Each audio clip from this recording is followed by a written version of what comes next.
Inilah Injil suci menurut Matius. Pada waktu itu berkatalah Yesus, "Aku bersyukur kepadamu Bapa, Tuhan langit dan bumi, karena semuanya itu Engkau sembunyikan bagi orang bijak dan orang pandai, tetapi Engkau nyatakan kepada orang kecil. Ya Bapa, itulah yang berkenan kepadamu.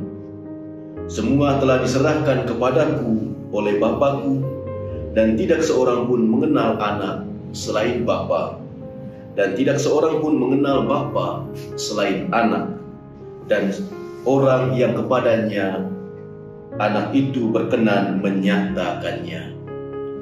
Demikianlah sabda Tuhan. Terpujilah Kristus.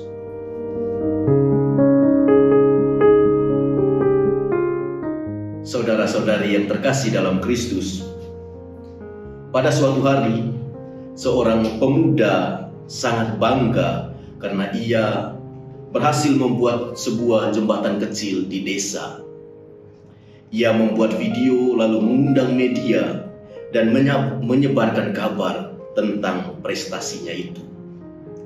Namun ia lupa satu hal, bahwa semua bahan pembangunan itu dan juga alat bahkan izinnya berasal dari pemerintah dan masyarakat.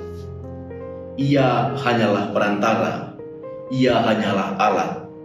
Tetapi karena keberhasilan itu, ia lupa diri. Dalam kehidupan rohani, kita pun bisa mengalami hal yang sama, menjadi alat Tuhan yang lupa diri. Dalam Injil yang baru kita dengarkan, Yesus mengungkapkan syukur karena Bapa menyatakan rahasia kerajaan bukan kepada orang bijak dan pandai, tetapi kepada orang kecil. Ini bukan berarti bahwa orang pandai itu jahat atau tidak layak, tetapi bahwa orang kecil, yakni mereka yang rendah hati dan terbuka, lebih mampu menerima pewahyuan Allah.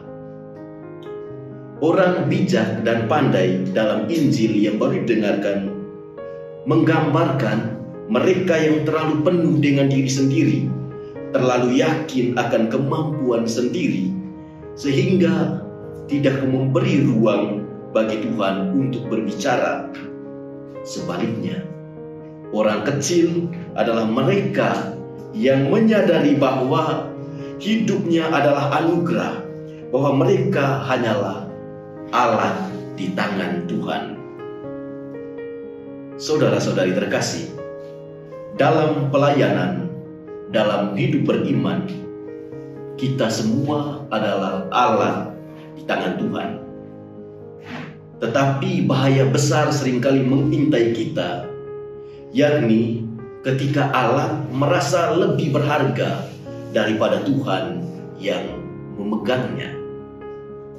Ya, hal itu bisa terjadi ketika seorang pastor pengkhotbah mulai merasa bahwa umat yang datang ke gereja karena khotbahnya, bukan karena sabda Tuhan. Atau seorang pemimpin kelompok doa merasa bahwa kelompoknya berhasil karena dia hebat, bukan karena karya Roh Kudus. Atau ketika seorang guru agama mulai merasa lebih rohani daripada para muridnya. Disitulah kita mulai menjadi alat yang lupa diri. Yesus sendiri, walaupun adalah anak Allah, tidak mencari kehormatan bagi dirinya sendiri. Ia berkata, "Segala sesuatu telah diserahkan kepadaku oleh Bapakku, dan tidak seorang pun mengenal Bapa selain anak, dan orang yang kepada siapa anak itu berkenan menyatakannya."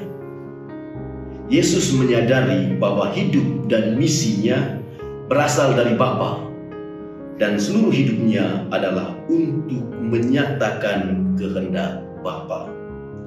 Ia tidak mengambil kemuliaan untuk dirinya, tetapi menunjuk kepada Bapa. Itulah teladan yang Yesus berikan bagi kita. Jika Yesus saja yang adalah anak Allah tidak menyombongkan diri, siapakah kita ini yang hanyalah debu tanah berani mengambil kemuliaan dari Tuhan? Saudara-saudari terkasih, mari kita bayangkan seorang pelukis hebat yang menciptakan lukisan yang indah. Orang-orang terkagum karena karyanya. Namun tiba-tiba kuas yang dipakai oleh pelukis itu berkata, "Lihatlah betapa luar biasanya aku. Aku menciptakan semuanya ini." Aneh bukan? Kuas itu tidak punya daya kalau tidak punya atau tidak digerakkan oleh pelukis itu. Begitu juga kita. Kita bisa berkhotbah, bernyanyi, berbicara, mengajar, melakukan pewartaan, memimpin doa, memberi nasihat. Semua itu karena Tuhan yang memakai kita. Oleh karena itu, jangan sampai kita menjadi seperti kuas yang sombong. Ada banyak tanda atau ciri ketika kita mulai menjadi alat Tuhan yang lupa diri. Seperti merasa paling tahu kehendak Tuhan dan sulit menerima masukan, atau tidak bisa melihat keberhasilan orang lain, atau juga selalu ingin dipuja atas pelayanan, dan mudah kecewa jika tidak diberi peran atau dianggap tidak penting. Ini ciri-ciri kalau kita sudah mulai menjadi alat Tuhan yang lupa diri. Jika hal-hal ini tadi mulai terjadi dalam diri kita, saatnya kita mundur sejenak dan bertanya, "Tuhan, apakah aku masih melayani Engkau? Atau aku sudah mulai melayani diriku sendiri?"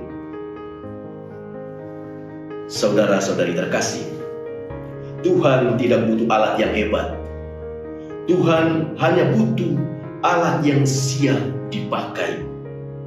Kadang yang Ia pilih justru orang sederhana, tidak menonjol, tetapi hatinya bersih dan berserah. Oleh karena itu, mari kita belajar dari Yesus yang rendah hati, yang berserah kepada Bapa, yang tidak mengambil kemuliaan untuk dirinya sendiri. Dia katakan, biarlah Tuhan semakin besar dan kita semakin kecil. Dan juga biarlah Tuhan terus tetap dimuliakan oleh pelayanan kita. Biarlah kita menjadi alat yang setia, yang tidak lupa diri, tetapi tahu siapa Tuhan kita. Tuhan memberkati kita. Amin.